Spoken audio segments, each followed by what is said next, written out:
أنا اسمي محمد عبد الصبور، اسكندراني الأصل، وراقص بفرقة الفرسان تبع لدار الأوبرا المصرية للفولكلور والرقص المعاصر، ومخرج معتمد في الهيئة العامة لأصول الثقافة. أنا من عيلة أزهرية، فالأسرة عندنا فيها نص صعيدي ونص اسكندراني، فكان في دايما فكرة إن أنت تبقى موجود في الفن. ده شيء كان محتاج إقناع على مستوى الأسرة وإقناع على مستوى الدراسة، وفكرة إن إخواتي كلهم في الأزهر وأنا الوحيد اللي كنت بدرس تربية وتعليم. أكيد كان في بعض المشاكل الكتير اللي في الأول من وجهة نظر المجتمع ليا كراقص.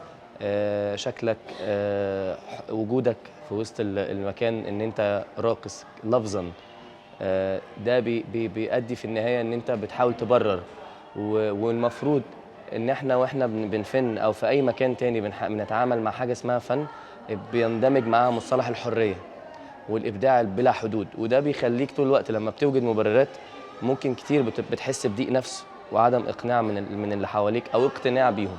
أكون حسيت بده وقت ما اتسألت أنت بتشتغل إيه، فاتكسفت إن أنا مش اتكسفت إن أنا أقول، حاولت أوجد لها مصطلح تاني ليه علاقة باللياقة والتدريب العضلي، لأن لو كنت قلت راقص كنت هترفض كحد رايح يتقدم لوحده.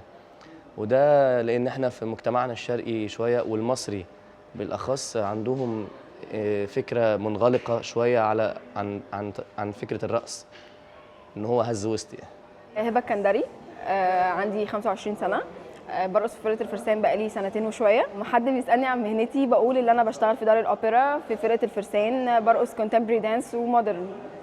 في ناس بتتقبل، وفي ناس بتبقى لا ازاي بترقصي، ايه ده، لا ده عيب، هو اهلك مش بيقولوا حاجة. لا، مفيش مشاكل بالنسبة لي، عشان انا شايفة ان هو مش مشكلة ومش حاجة عيب، وان دي خلاص بقت شغلتي وحاجة انا بحبها.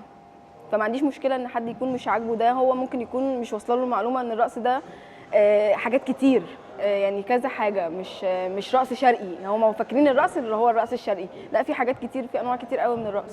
في يوم الرقص العالمي هقول لاي بنت ارقصي وما تفكريش في اي حد، واعملي الحاجه اللي انت حباها.